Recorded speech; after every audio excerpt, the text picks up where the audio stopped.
Nabi bersabda, sudah dekat waktunya, hampir-hampir bangsa-bangsa yang lain menghancurkan kalian, saling mengundang, menyatukan kekuatan untuk menghancurkan kalian, wahai kaum muslimin.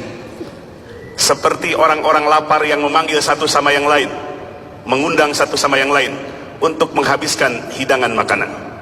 Kaum muslimin diumpamakan seperti hidangan makanan.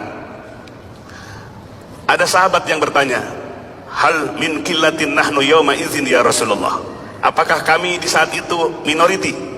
Qala, Nabi menjawab, la bal antum aktsar, tidak, justru kalian adalah mayoriti. Walakinnakum gusaun ka gusais sail, akan tetapi kalian seperti buih di sungai, tidak ada kekuatan, tidak ada persatuan. Inilah yang disampaikan oleh Rasulullah sallallahu alaihi wasallam. Faktornya adalah karena Allah telah mencabut dari dada musuh kalian al-haibah, kehebatan kalian. Kemudian Allah lemparkan ke dalam hati kalian al-wahn, satu penyakit. Para sahabat bertanya, mal wahnu ya Rasulullah, apakah wahn itu ya Rasulullah? Qala, Nabi menjawab, hubbud dunya wa karahiyatul maut, cinta kepada dunia dan takut akan kematian. Rasulullah SAW menyampaikan, ini akan terjadi menimpa umatnya, dan hari ini kita rasakan. Semenjak Rasulullah SAW diutus, 7 abad kemudian kaum muslimin menggenggam dunia. Islam menyinari 3/4 dari bumi ini sepanjang 7 abad. Tapi setelah 7 abad berikutnya, ibarat roda yang berputar, kaum muslimin berada di bawah. Sampai hari ini semua sektor dikuasai oleh mereka.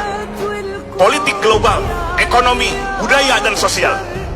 Inilah kondisi kita hari ini. Nabi sudah menyebutkan ada faktor penyebabnya. Al-wahn. Al-wahn adalah hubbud dunia, cinta kepada dunia. Cinta kepada dunia, kata Imam Al-Ghazali, adalah min amrod al-qalbiyah, penyakit hati yang berbahaya. Disinilah peran ilmu tasawuf untuk membersihkan kembali. Sebab ketika 7 abad kaum muslimin menguasai 3/4 dunia, tampil tokoh-tokoh sufi di belakangnya. Ada Salahuddin Al-Ayyubi, seorang sufi yang telah membebaskan kota Palestina.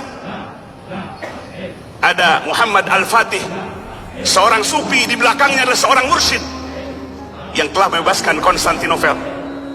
7 abad kaum muslimin menyinari dunia. Tapi sampai 7 abad berikutnya, sampai hari ini, ibarat roda, kaum muslimin ada di bawah. Kita lihat negara di Timur Tengah, kaum muslimin pecah belah, yang perang bukan dengan musuh, tapi justru di sini takbir, di sana takbir. Inilah kondisi yang mengerikan bagi kaum muslimin. Maka kuncinya adalah dalam kitab Al-Hadir Alam Islami, wa min asbabi an-nahdah al-akhirah wa aktsaru asbabin nahdah al-akhirah raji'atun ila tasawuf. Di ikhtitam kitab tersebut, faktor banyaknya penyebab kebangkitan Islam akhir zaman, bahwa Islam akan akhir zaman akan naik kembali, akan bangkit kembali. Raji'atun ila tasawuf, apabila umat ini menggenggam ilmu tasawuf, mutiara yang mahal. Setelah mutiara itu jatuh 7 abad, gelaplah kaum muslimin.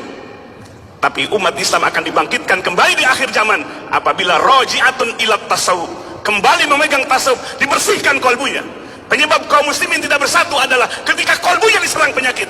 Ada ujub, bangga diri, takabur, sombong. Kaum muslimin satu sama yang lain, kelompok satu dengan kelompok yang lain, tidak bisa bersaudara karena amrod al-qalbiyah, penyakit hati yang memporak-porandakan kolbu kaum muslimin. Peran tarekat adalah untuk menyinari kembali dan membersihkan kembali kolbu kaum muslimin ini dari seluruh penyakit-penyakit hati yang meluluhlantahkan kaum muslimin, yang membuat lemah kaum muslimin ini. Raji'atun ila tasawuf, ketika kaum muslimin kembali kepada ilmu tasawuf. Maka inilah peran dari thariqah sebagai madhab dalam ilmu tasawuf, pelembagaan dari ilmu tasawuf, untuk kembali bangkit. Kaum muslimin akan bangkit kembali apabila kolbunya dibersihkan dari penyakit-penyakit hati, termasuk hubbud dunia, cinta kepada dunia.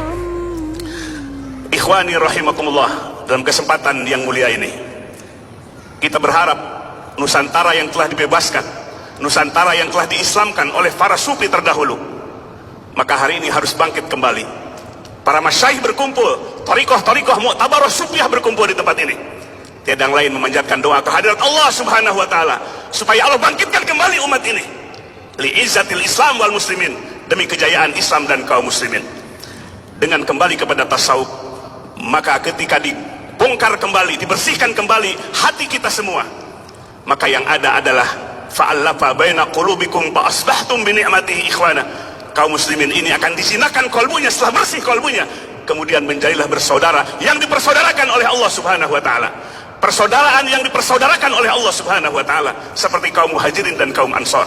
Ketika kaum muslimin bersatu, membangun ukhuwahnya, persaudaraannya, toleransi dalam perbedaan, disitulah akan turun nasrun minallah wa fathun qarib. Pertolongan Allah datang, kemenangan segera akan datang. Dan ini adalah PR besar bagi kita kaum muslimin, khususnya ahlu thariqah mu'tabarah.